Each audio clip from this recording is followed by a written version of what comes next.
Guests stare. His disheveled appearance after 14 hours of travel has made him a target. Standards exist for a reason, sneers Dominic Frost, hotel manager. He points at Bennett's rumpled clothing with manicured fingers. This isn't a homeless shelter.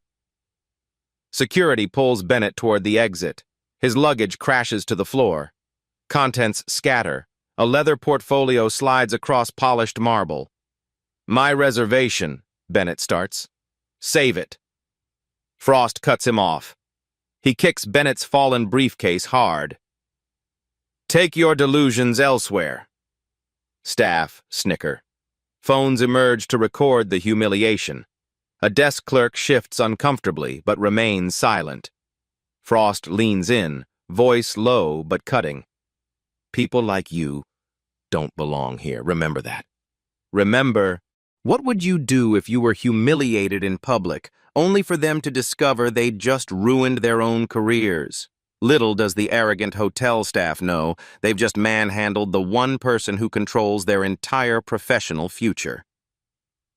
Alexander Bennett arrives at the Grand Pinnacle Hotel, his appearance deliberately disheveled. The seasoned businessman has just completed the purchase of a controlling interest in the struggling luxury chain. His wrinkled clothing and unkempt hair aren't accidental, they're strategic. He's conducting undercover evaluations of service quality across the properties before implementing his planned reforms. The revolving doors deposit him into the opulent lobby where crystal chandeliers cast prismatic light across marble floors. Guests in designer clothes mill about, their voices a gentle hum of privilege. Bennett adjusts his worn backpack and approaches the front desk. Dominic Frost, the hotel manager, stands nearby reviewing reports. His tailored suit fits perfectly, not a thread out of place. He glances up, his gaze immediately landing on Bennett. His expression shifts from neutral to disgusted in an instant. Frost exchanges meaningful looks with the front desk staff. One receptionist raises an eyebrow. Another suppresses a smirk. Bennett notices these micro-expressions but continues his approach, moving with purpose despite his rumpled appearance. "Good afternoon," Bennett says, placing his reservation information on the counter. "Checking in, please?" Before the receptionist can respond, Frost intercepts, stepping between Bennett and the desk. "May I see some identification, sir?" The question sounds like an accusation. "Of course." Bennett produces his ID. "My luggage was delayed and it's been a difficult journey. I'm looking forward to settling in." Frost scans the computer screen, his manicured fingers scrolling through the system. He finds the reservation, but his eyes narrow with suspicion. The executive suite is booked for a week. How could someone who looks like this afford their premium accommodations? "We'll need to verify payment before proceeding," Frost announces loudly enough for nearby guests to hear. Bennett presents his black card. Frost inspects it as if handling something contaminated, holding it by the edges between two fingers. He signals to a staff member who moves to the phone, calling the bank while Bennett waits. From across the lobby, a young desk clerk named Olivia Tran watches the interaction with growing discomfort. Unlike her colleagues, she shows no amusement at Bennett's treatment-only professional concern. "The system is showing a delay with your card verification," Frost says, his tone suggesting this confirms his suspicions. "Perhaps you'd like to try another method of payment?" When the card verification temporarily stalls due to an international transaction flag, Frost's thin veneer of professionalism completely shatters. "There appears to be a problem with your payment method." Frost announces this loudly, ensuring nearby guests turn to look. His voice carries across the marble lobby, deliberately drawing attention to Bennett's predicament. Bennett maintains his composure. "I've been traveling internationally. It's likely triggered a security flag with the bank. I can provide an alternative card." "That won't be necessary." Frost cuts him off with a dismissive wave. His eyes scan Bennett from head to toe, lingering on his scuffed shoes and wrinkled shirt. "Sir, this establishment caters to a certain caliber of clientele." The word "sir" sounds like an insult in his mouth. "Perhaps the budget hotel across town would be more appropriate for someone in your situation. Guests pretend not to listen while hanging on every word. A couple at the concierge desk exchange whispers behind manicured hands. "I'd like to speak with hotel management, please," Bennett says, his voice level despite the public humiliation. Frost straightens, adjusting his designer tie with a practiced flick of his wrist. A cold smile appears. "I am the manager, and I'm exercising my right to refuse service." Two security guards materialize behind Bennett, their presence a silent threat. One places a hand near his radio, as if Bennett might require physical removal at any moment. "I see." Bennett notices Olivia, the desk clerk, shifting uncomfortably behind the counter. Her eyes meet his briefly before darting away. "Could I have the contact information for your supervisor, please?" Frost laughs, the sound echoing off the high ceiling. "By all means. Our corporate office will be fascinated by your complaint." He nods to security. "Please escort our unwanted visitor out." Bennett reaches for his phone. Frost immediately stiffens. "He's reaching for something," Frost says sharply to security. "Possible weapon." The guards respond instantly, grabbing Bennett's arms with unnecessary force. His phone clatters to the floor. Bennett's genuine surprise registers as resistance to the guards, who tighten their grip. From Frost's perspective, he's doing his job perfectly, protecting the hotel's elite image from contamination. He leans toward his assistant, whispering instructions. "Document this as a security incident. Note that he became aggressive when denied entry." At the desk, Olivia steps forward. "Mr. Frost, perhaps we should—" "Back to your station," Frost snaps without looking at her. "This doesn't concern you." Bennett locks eyes with Frost as security begins pulling him toward the exit. "You've made a significant miscalculation today."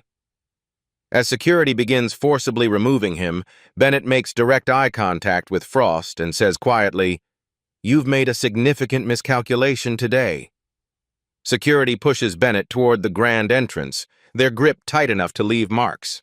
His protests fall on deliberately deaf ears as guests watch the spectacle unfold. The marble floor gleams under the chandeliers, reflecting the scene like a distorted mirror. "I'm a guest with a confirmed reservation," Bennett says firmly. "If you'd just check—" "Oh, I'm sure you're very important," Frost interrupts, voice dripping with mockery. His perfectly tailored suit contrasts sharply with Bennett's travel-worn appearance. Perhaps the CEO of a multinational corporation? Or royalty traveling incognito? Several staff members laugh at this. The sound ripples through the lobby, emboldening others to join in. Bennett stumbles as one guard pushes him harder than necessary. His shoulder collides with a decorative pedestal. A porcelain vase wobbles, then crashes to the floor, shattering into dozens of pieces. Frost's face contorts with theatrical outrage. "That's a priceless antique. Security, detain him until he pays for the damages." Bennett glances at the broken pieces. Even in his disheveled state, he recognizes the mass-produced replica. "That vase retails for under $200. I'm happy to cover the cost, but—" "Now he's a ceramic expert," Frost announces to the growing audience. "Keep your sticky fingers to yourself." "We don't need your kind appraising our property." The security guards tighten their grip. Bennett winces but remains dignified. "Record this," Frost instructs staff, "for security purposes." Within seconds, several phones emerge, capturing the humiliation. Comments filter through the group. "Guess he got lost on his way to the shelter. Should have stayed in his lane." Bennett notices Olivia and two other staff members standing apart, their discomfort evident. They refuse to participate in the mockery, a small island of decency in a sea of contempt. The procession reaches the revolving doors. Frost steps forward for his final performance. "Let this be a lesson appearance matters at the Grand Pinnacle." His voice carries throughout the lobby. "Take him at least 2 blocks away. We don't want him returning." Outside, security roughly deposits Bennett on the sidewalk. His luggage follows, contents spilling onto the pavement. A leather folder containing Grand Pinnacle corporate documents slides from his bag. One guard notices the folder and kicks it, sending papers flying in the breeze. Looks like someone's playing pretend businessman. Bennett catalogs each violation mentally. His analytical mind categorizes the infractions: company policy breaches, professional standards ignored, potentially illegal discrimination. He notes each staff member's behavior: who laughed, who recorded, who participated actively versus passively. Frost returns to the lobby triumphant. He smooths his jacket and addresses the watching staff. Sanitize any areas that vagrant touched. We have real guests to attend to. Near the reception desk, an elderly man in an understated but impeccably tailored suit watches the scene with a troubled expression. He approaches Olivia quietly. "I'd like the contact information for this hotel chain's corporate headquarters, please." As Bennett collects his scattered belongings from the sidewalk, he removes a satellite phone from his inner pocket, the kind used by executives who need guaranteed connectivity anywhere in the world. Bennett finds a bench in a small park across from the hotel. The satellite phone connects immediately despite the urban canyon of skyscrapers surrounding him. He breathes deeply, composing himself before speaking. "Victoria, it's Bennett. Initiate protocol Chimera." His executive assistant responds without hesitation. "Understood, sir. Canceling your next appointments and notifying legal. Do you require immediate extraction?" "No, I'll handle this personally." Bennett's voice transforms, the timid tone gone. In its place, the measured cadence of a man accustomed to command. His next call goes to Bradford Reynolds, Chief Legal Officer for the corporation. Bradford answers on the first ring. "Alex, what's happened?" "Victoria's triggered Chimera." "Bradford, I've just experienced something at the Grand Pinnacle that requires immediate attention." Bennett describes the incident with clinical precision, emotion replaced by executive analysis. "I was physically removed from our flagship property and publicly humiliated by the management team." "My God, Alex. We need to address this immediately. Should I contact the board?" "No," Bennett replies, watching the hotel's gleaming facade. "I want to handle this personally. This is exactly why I started these undercover evaluations." He outlines specific instructions with practiced efficiency. Secure all security footage before it can be altered. Prepare termination paperwork for multiple staff members. And Bradford, ensure our corporate security team is ready to lock down all systems remotely. Inside the Grand Pinnacle, Frost gathers his inner circle in his office. The hotel manager's movements are animated, riding the high of his perceived victory. "You should have seen his face when security grabbed him," Frost laughs, mimicking Bennett's expression of shock. "These people need to learn their place." His assistant smiles nervously. "Do you think he might complain to corporate?" Frost dismisses the concern with a wave. "Who would believe him? Besides, regional management knows I maintain standards here." He turns to the head of security. "Delete today's lobby footage. File an incident report describing him as aggressive and potentially dangerous to guests." In the employee restroom, Olivia leans against the wall, phone pressed to her ear. Her voice is low, urgent. "I need to report an incident at the Grand Pinnacle Hotel." Say. She provides her employee ID to the ethics hotline operator. A potential guest was just physically removed from the property without cause. The manager encouraged staff to record and mock him. Unbeknownst to Olivia, ethics reports of this severity are automatically escalated to executive management. Her detailed account will reach Bennett's team within the hour. Bennett enters a competing luxury hotel where he maintains a permanent suite. The transformation is immediate. A hot shower, a shave, and a tailored suit later, Alexander Bennett, the executive, emerges. His authoritative presence and commanding stature would be unrecognizable to those who humiliated him hours earlier. At his laptop, Bennett reviews the Grand Pinnacle's organizational chart. He studies employee profiles, focusing on Dominic Frost. The manager's personnel file reveals a pattern: customer complaints mysteriously resolved without consequence, performance reviews that contradict guest feedback, promotions despite mediocre metrics. A notation catches Bennett's eye. Frost previously worked under Regional Director Thomas Whitmore, a college roommate. The connection explains the insulation from consequences. Bennett makes a final call to corporate security. "I want all Grand Pinnacle systems locked down immediately. Preserve all surveillance footage, electronic communications, everything. And please," he adds, straightening his tie, "ensure this happens without alerting local management." As Bennett knots his tie and checks his appearance in the mirror, his expression isn't one of anger but of calm, focused purpose. The look of someone about to deliver a masterclass in consequences. Frost strides through the hotel's employee entrance at precisely 8 a.m., coffee in hand. The morning briefing awaits, and he's prepared his usual list of criticisms disguised as improvement opportunities.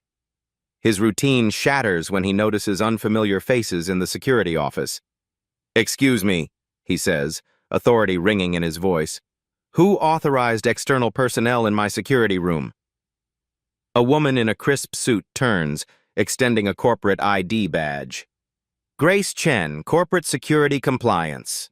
We're conducting a routine audit of all surveillance systems and access logs." Frost's smile doesn't reach his eyes. "I wasn't informed of any audit." "Standard procedure. Unannounced compliance checks ensure accurate data sampling." She gestures to her team. "We've been here since 5 a.m. 5 a.m. Frost's grip tightens on his coffee cup. "That's highly irregular. I should have been notified." Grace maintains her professional demeanor. "Your regional office approved the audit last week. We have all necessary authorizations." Frost reaches for his phone to call his regional director. The call fails to connect. He tries his administrative access code to review the security footage. "System temporarily unavailable," flashes on the screen. "What's happening with our systems?" Frost demands. "Routine maintenance update," Grace replies. "All access credentials are temporarily suspended during the audit." Standard protocol. Frost's composure cracks slightly. Something feels wrong. Very wrong. "I need you and your team to be on perfect behavior today," Frost instructs his staff during a hastily called meeting. "Corporate is conducting some kind of surprise audit. It's probably nothing, but let's not give them any ammunition." After dismissing the general staff, he pulls aside those involved in yesterday's incident. "If anyone asks about yesterday's security event, stick to the facts. An undesirable individual attempted to access the property without proper credentials. We followed standard security protocols. Nothing more." Meanwhile, in the corporate headquarters across town, Bennett meets with Diane Rodriguez, HR director, and the legal team. Security footage from the Grand Pinnacle plays on the conference room screen. "This is indefensible," Diane says, watching staff members laugh as Bennett is removed. "Multiple violations of our guest treatment policies." Bradford Reynolds, chief legal officer, points to specific moments in the footage. "Potential battery here when security uses excessive force. Defamation when Frost suggests Mr. Bennett might be armed without evidence. Discrimination based on perceived socioeconomic status throughout." Bennett reviews Olivia's detailed ethics report. "Has this type of complaint against Frost been filed before?" Diane nods grimly. 3 similar incidents in the past year, all mysteriously downgraded in our system or marked resolved without action. "Who authorized those resolutions?" Bennett asks. "Regional Director Thomas Whitmore. He and Frost have a personal connection dating back to college." Bennett's expression hardens. "I want to handle this personally. This isn't isolated. It's symptomatic of a cultural problem across our properties." Back at the Grand Pinnacle, Frost's morning grows increasingly strange. IT specialists arrive to audit the booking system. Corporate HR representatives request access to personnel files. Then comes the notification that makes his blood run cold. Executive leadership will be visiting that afternoon. No names, No details. Frost assumes it must be related to his cost-cutting measures. He schedules an emergency staff meeting to prepare everyone. Emphasize our dedication to maintaining the highest standards, he instructs. Highlight how we protect our exclusive image. In his office, Frost rehearses his presentation. The grand pinnacle represents luxury defined by exclusivity. Part of my duty is protecting our prestigious environment from undesirable elements. On the security director's monitor, the footage of Bennett's removal plays in high definition. A corporate security officer forwards it directly to Bennett's phone with a simple message, "Evidence secured."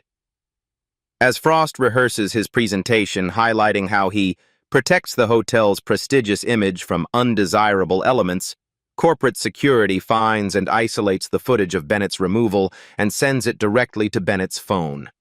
By noon, the Grand Pinnacle hums with unusual tension.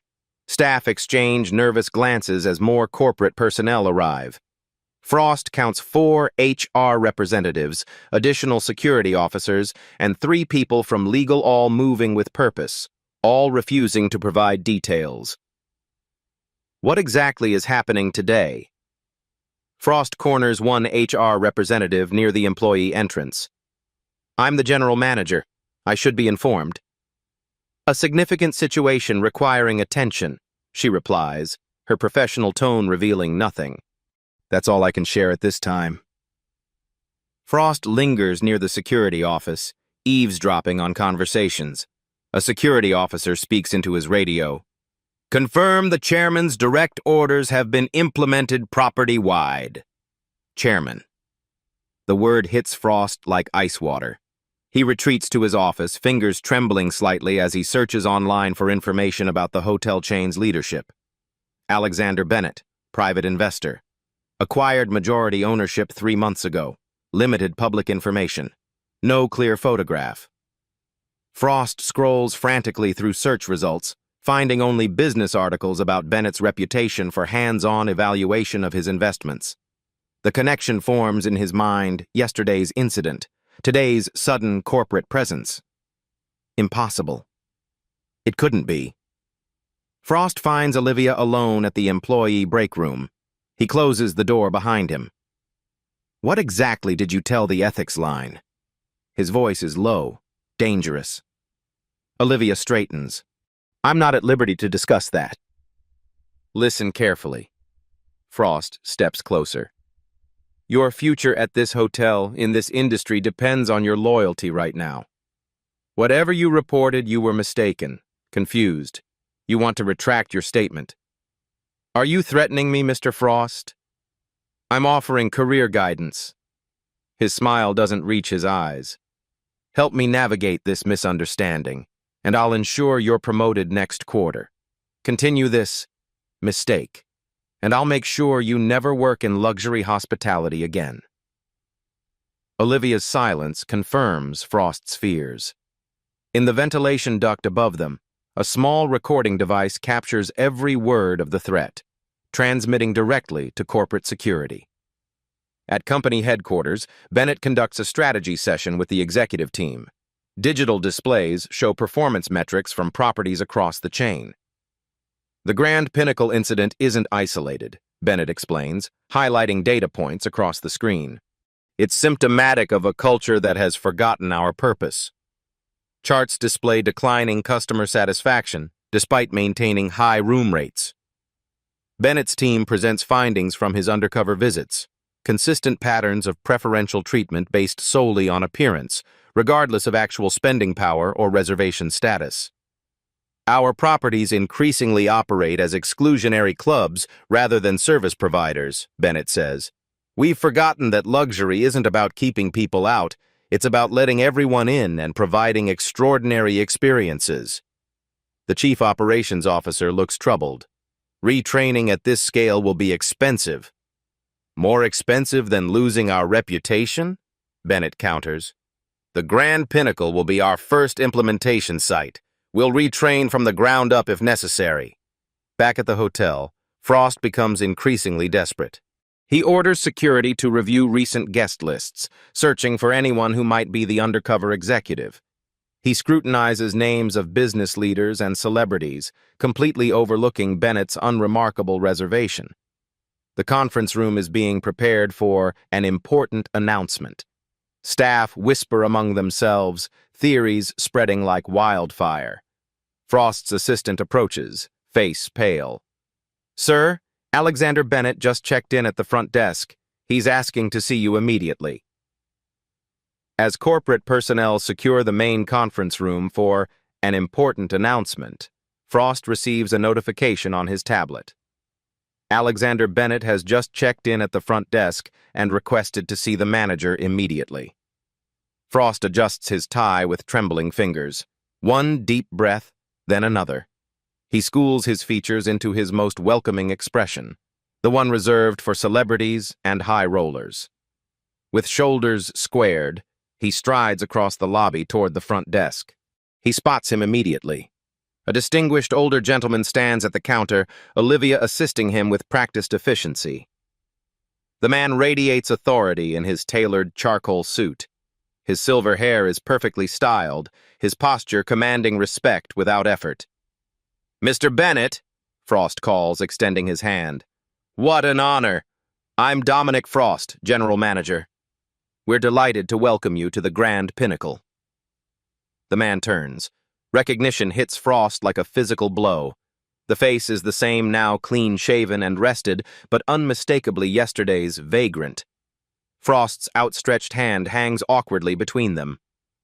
"Mr. Frost." Bennett's voice carries quiet authority. "We've met before, though under different circumstances."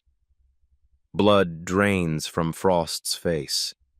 His mind races through damage control scenarios, each more desperate than the last. His voice drops to a conspiratorial whisper. "Sir, there seems to have been a misunderstanding. If we could discuss this privately that won't be necessary." Bennett's tone remains professionally detached.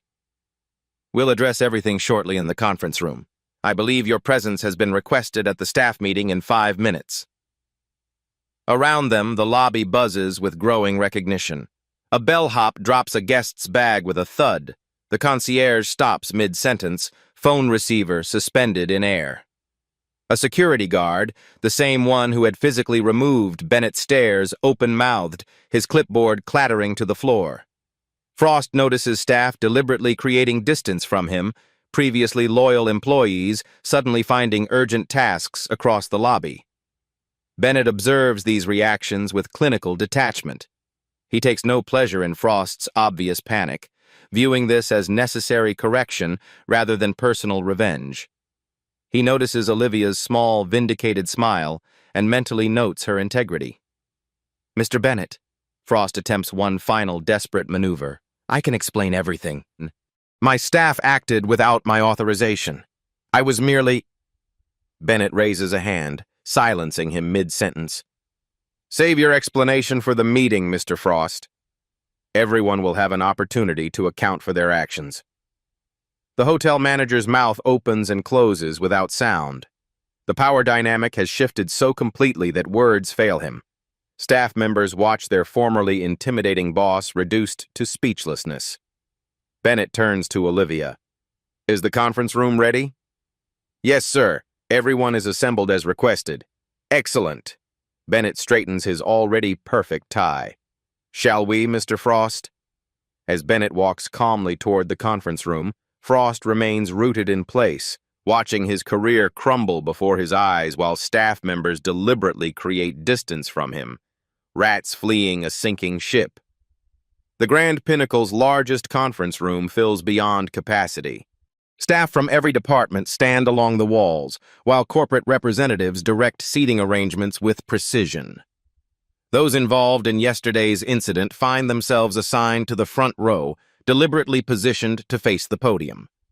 Frost is isolated at a small table directly centered before the stage, separated from his management team. Whispers cease instantly when Bennett enters with his executive team.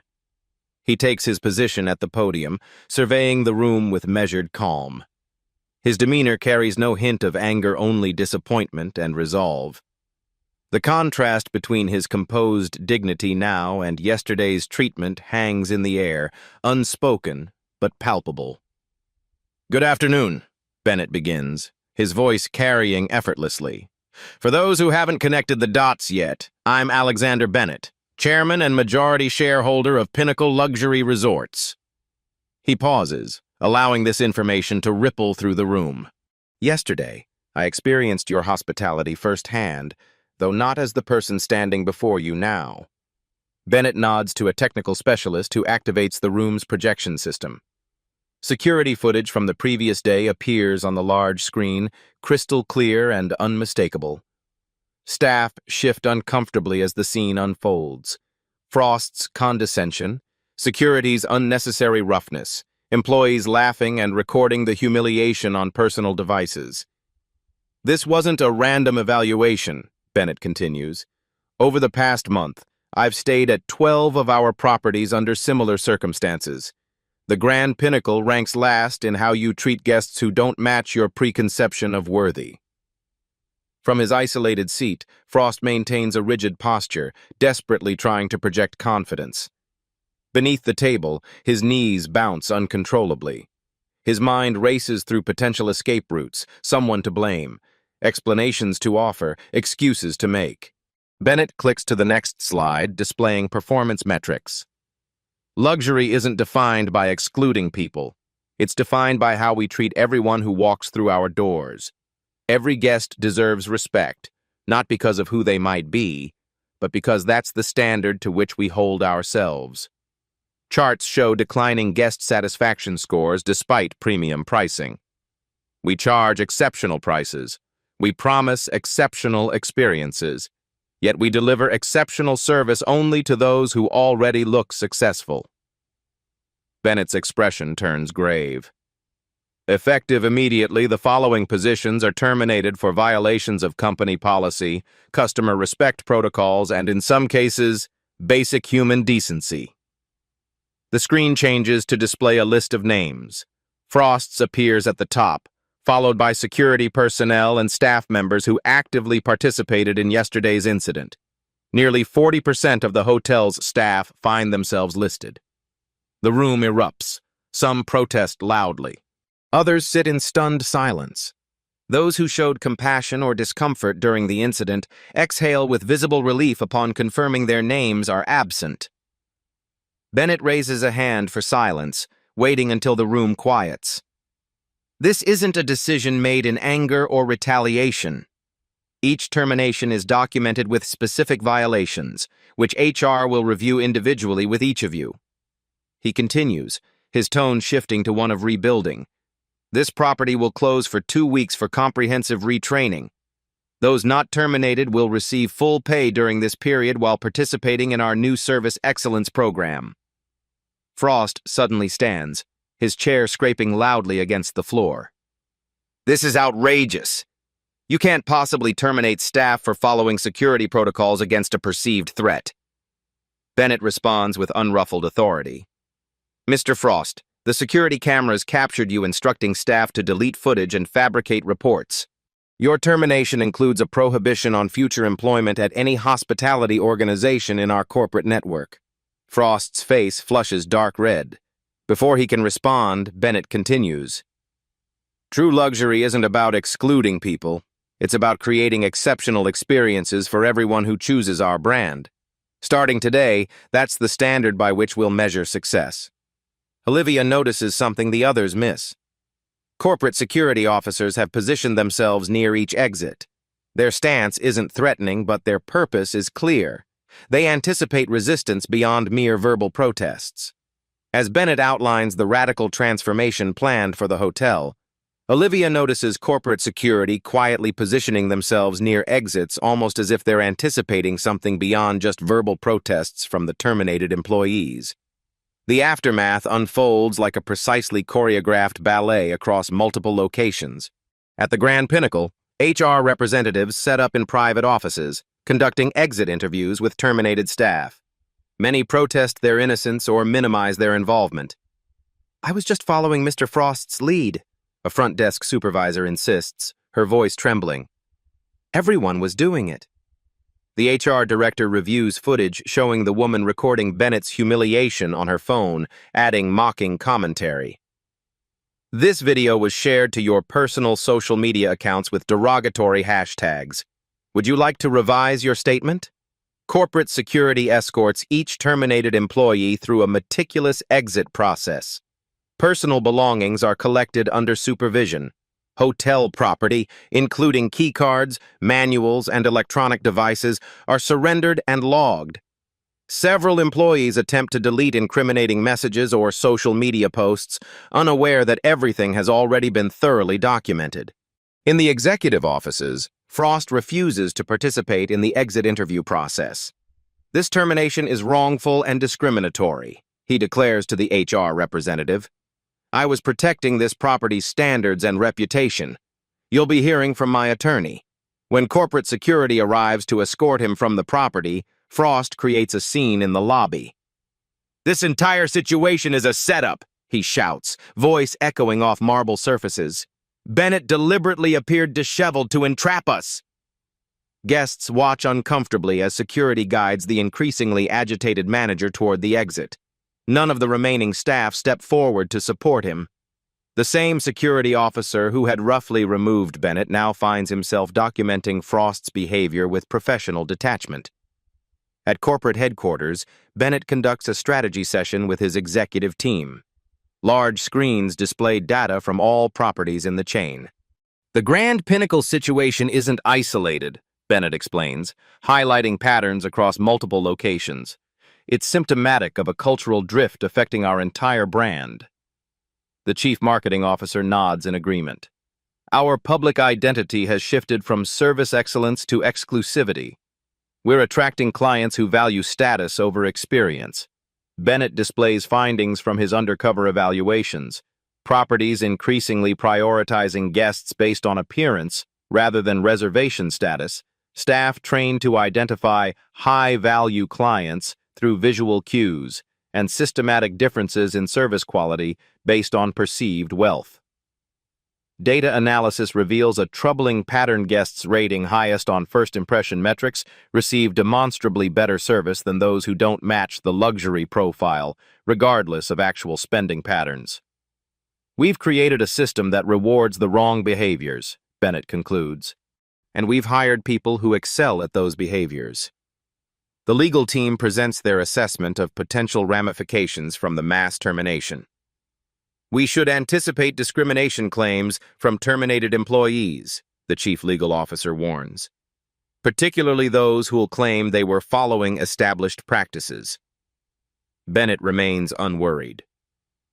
We have documented violations for each termination. This isn't about appearance, it's about behavior that contradicts our stated policies and values. The PR team develops a comprehensive response strategy, anticipating media interest when terminated employees inevitably share their stories. They propose careful messaging focused on recommitting to core values without specific references to the incident. Bennett surprises them by advocating transparency. We don't hide from our mistakes. We acknowledge them, correct them, and grow from them. That's how we rebuild trust. While the strategy session continues, Bennett authorizes immediate changes. New training protocols emphasizing service equality, revised performance metrics prioritizing consistent quality across all guest interactions, and elimination of appearance-based evaluation criteria. At his upscale condominium, Frost receives notification that his company-provided housing must be vacated within 30 days. When he attempts to drive to a meeting with a potential attorney, he discovers his company car has been remotely disabled in his garage. His industry contacts suddenly become unavailable when he reaches out for support. "I'm afraid I have another commitment," a former colleague says awkwardly before ending their call. "Best of luck, Dominic." Frost discovers his professional reputation is already compromised. The incident report has been shared with industry partners as a case study in unacceptable management practices. His name appears on hospitality industry blacklists, typically reserved for employees who commit fraud or harassment.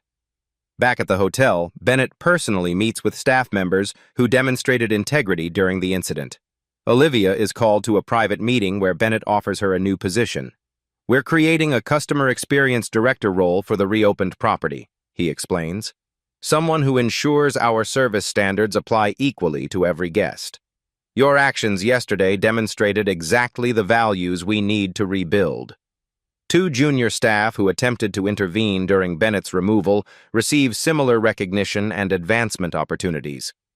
The message spreads quickly.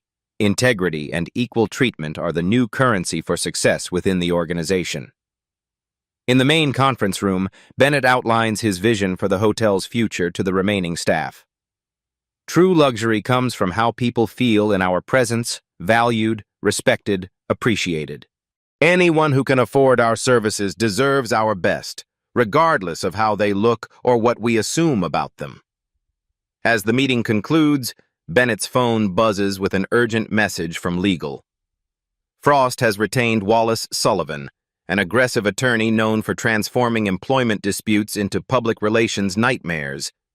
Sullivan has already contacted several news outlets, framing the terminations as elitist corporate overreach. The potential public battle has just begun. What was intended as an internal correction now threatens to become a very public reckoning. As Bennett implements sweeping changes across the organization, reports emerge that Frost has hired an aggressive attorney known for targeting corporations with negative publicity campaigns, threatening to transform a private corporate matter into a public relations nightmare. 1 month later, Bennett sits in a sleek conference room at corporate headquarters. Light streams through floor-to-ceiling windows, illuminating the polished mahogany table where the company's legal team arranges documents with methodical precision. Across the table, Frost and his attorney, Wallace Sullivan, present a united front of righteous indignation. Frost looks different. His designer suit appears slightly less crisp, his perfect haircut grown out. But his expression remains confident, even smug. He believes Bennett will settle rather than risk the public relations damage Sullivan has threatened. Sullivan speaks first, his practiced tone conveying moral outrage.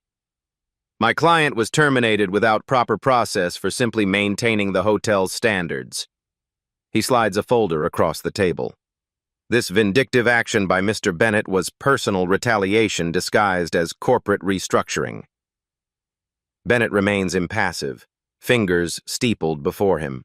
He nods slightly to Bradford Reynolds, the company's chief counsel. Bradford slides a much thicker document across the table. This details 27 specific policy violations documented during Mr. Frost's tenure, 16 of which occurred during the incident in question. His tone remains professional, almost clinical. Each violation references specific company policies with time-stamped evidence. Sullivan dismisses this with a wave. "Selective enforcement to justify a predetermined outcome. We have evidence that the chairman engineered this entire situation to justify a mass restructuring while avoiding severance obligations." Bennett speaks for the first time, his voice measured. "Evidence? Please share it." The attorney produces affidavits from former employees claiming Bennett deliberately appeared disheveled to provoke reactions. "Mr. Bennett created a deceptive scenario specifically to entrap our client." "Interesting theory," Bennett responds. He nods again to his legal team. They distribute tablets displaying comprehensive documentation, multiple ethics complaints previously buried, customer satisfaction scores manipulated to hide negative feedback from undesirable guests, and staff testimony about unofficial appearance-based service policies.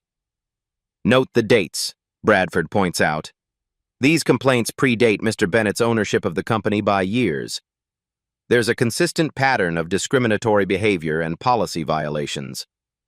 Sullivan shifts uncomfortably, but maintains his aggressive stance. "My client was following established cultural norms in luxury hospitality. If there were issues, they were systemic, not individual." "We agree the problems were systemic," Bennett responds. "That's why we're addressing them systemically. However, Mr. Frost's personal actions went far beyond cultural issues." Bennett signals to the technical specialist who plays audio recorded in the employee break room. Frost threatening Olivia's career if she didn't retract her ethics report. The recording is crystal clear, capturing every word of the intimidation attempt. Frost pales, whispering urgently to Sullivan. The attorney's confident demeanor cracks visibly. He requests a brief recess to confer with his client. In a private room, Sullivan confronts Frost. "You didn't tell me about threatening witnesses." That changes everything. "She was insubordinate," Frost insists, desperation edging into his voice. "I was protecting my position. They have you on tape explicitly threatening her job if she told the truth." Sullivan collects his documents. "This case is no longer winnable." When they return, Sullivan's approach has shifted completely. "My client is willing to discuss reasonable settlement terms." Bennett addresses Frost directly, ignoring Sullivan. "I didn't engineer a scenario to justify your termination. I simply experienced what countless guests have endured under your management judgment based on appearance rather than character."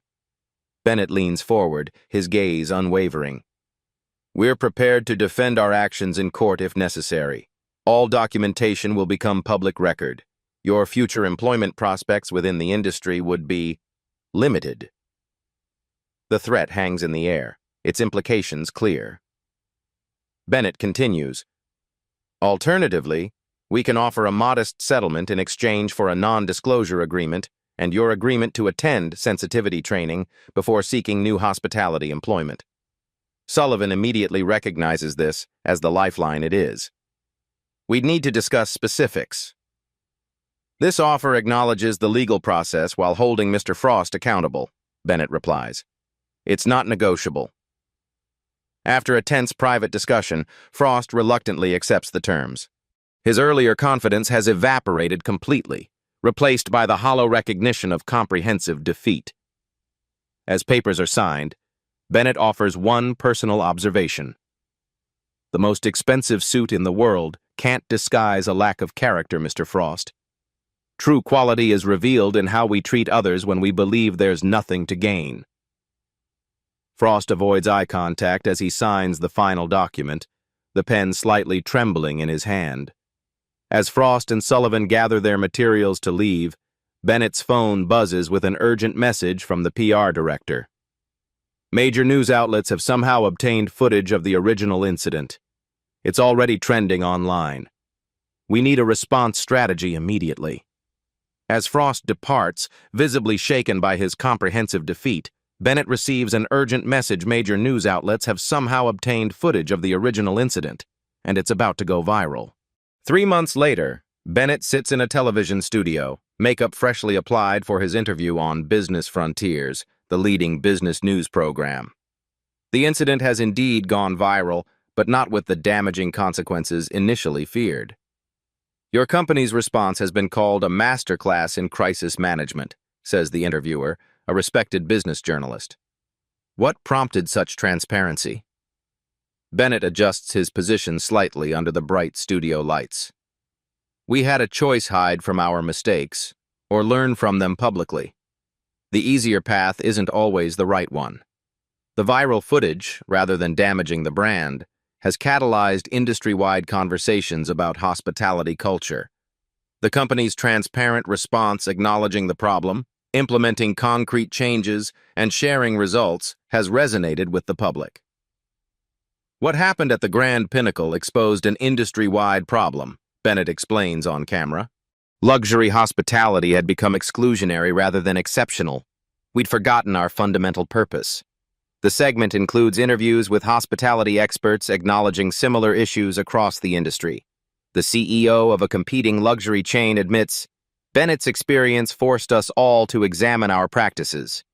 Were we judging guests by appearance rather than treating everyone with equal excellence?"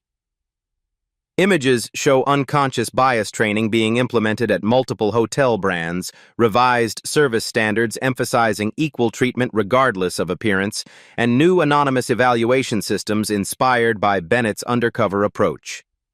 At the reopened Grand Pinnacle, Olivia leads a transformed team through the lobby. The space feels different, equally luxurious, but somehow more welcoming. Staff interact with every guest with the same attentive respect, regardless of designer labels or lack thereof. Guest satisfaction scores have reached record highs. Reviews frequently mention feeling genuinely welcomed regardless of appearance, and valued as a person, not a wallet. The property has become the chain's flagship for its new service philosophy. Bennett implements a company-wide service equality metric tracking how consistently quality service is delivered across different guest demographics. Properties are evaluated not just on overall satisfaction, but on service consistency across all guest types. "We mystery shop our own properties regularly," Bennett explains in the interview, "but now we send evaluators of different ages, races, and apparent socioeconomic backgrounds. The true test is whether everyone receives the same exceptional experience." Industry publications feature articles about the Bennett standard, treating every guest as potentially important, not because of who they might be, but because everyone deserves respect. Competing luxury brands adopt similar language in their training materials, racing to demonstrate their commitment to service equality. The camera cuts to footage of a small nonprofit organization working with homeless populations. Its newest employee orientation leader looks familiar. Dominic Frost, now more casually dressed, guides new volunteers through sensitivity training. Mr. Frost's settlement included professional counseling and sensitivity training, the narrator explains. In what some call the most surprising development, he has left hospitality entirely and now works for a nonprofit focused on economic opportunity and dignity for homeless populations.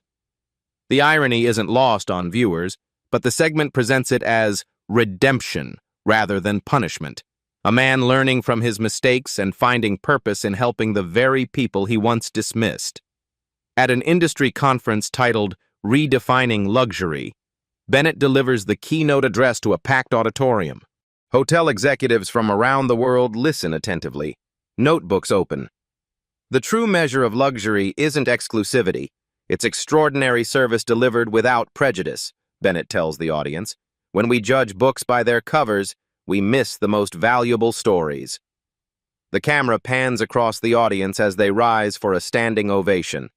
Among them, Bennett notices a familiar face, the elderly guest who witnessed his humiliation and requested corporate contact information that day at the Grand Pinnacle.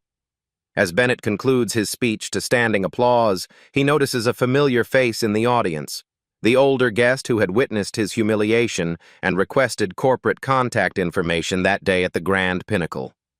1 year after the incident, Bennett walks through the Grand Pinnacle's revolving doors. The lobby still gleams with marble and crystal, but the atmosphere has transformed.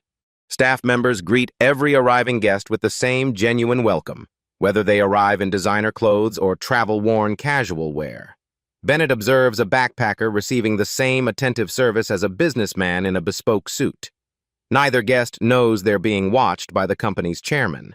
Both experience the same caliber of respectful attention. Olivia, now the hotel's general manager, crosses the lobby to greet Bennett. Her confidence has grown with her position, her handshake firm and professional. "Mr. Bennett, welcome back."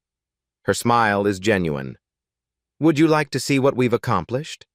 She leads him on a tour of the transformed property. Staff members recognize Bennett, nodding respectfully as he passes. There's no fear in their acknowledgement, only professional appreciation. "The physical space hasn't changed much," Olivia explains as they walk, "but everything else has." She highlights the operational transformations, staff trained to recognize and counteract unconscious bias, elimination of appearance-based security protocols, and a new guest feedback system capturing experiences across all touchpoints. "The most significant change isn't procedural," Olivia says, stopping in a quiet corner of the lobby. "It's a fundamental shift in how we define our purpose. We're not gatekeepers of exclusivity. We're creators of exceptional experiences for anyone who chooses us." Later, Bennett meets with the full staff in the same conference room where the terminations occurred 1 year earlier. The energy couldn't be more different. There's pride and purpose where there had been fear and resentment. "You've transformed not just this property, but our entire approach to luxury," Bennett tells them.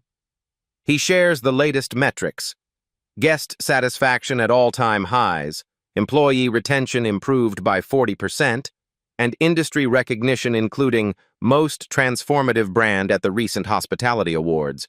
That evening, Bennett dines at the hotel's restaurant. The maitre d' seats him at a table near the window. Bennett notices an elderly couple at the adjacent table, celebrating what appears to be an anniversary. A bottle of champagne chills beside them.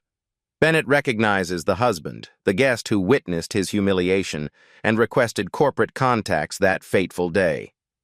The man doesn't immediately recognize Bennett in this context. After a moment's hesitation, Bennett introduces himself.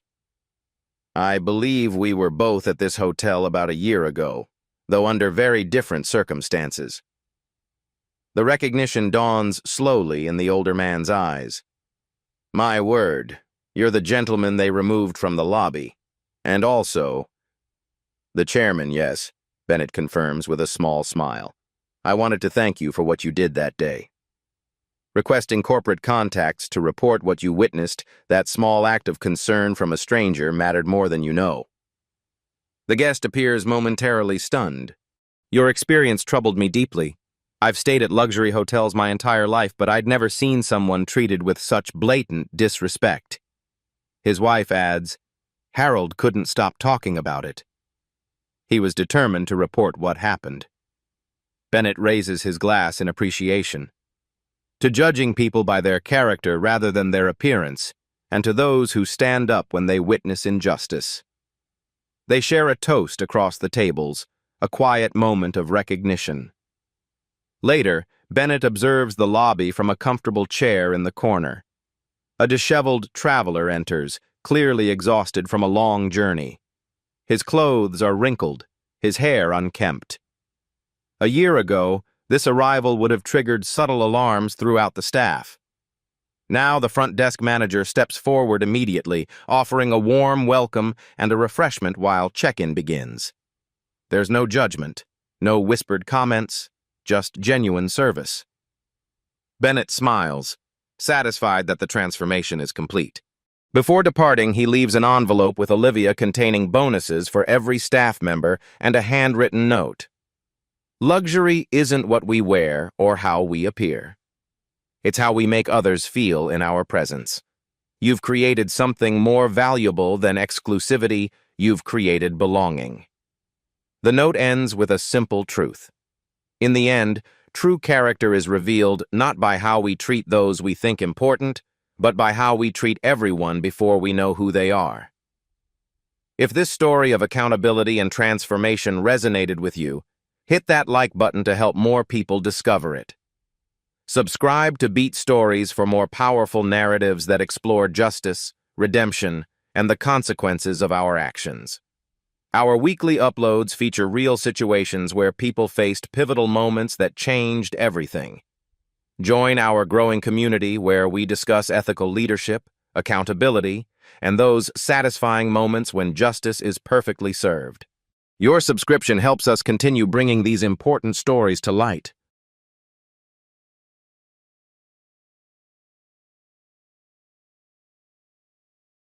Sometimes the most powerful revolutions don't come with noise, just one person standing their ground.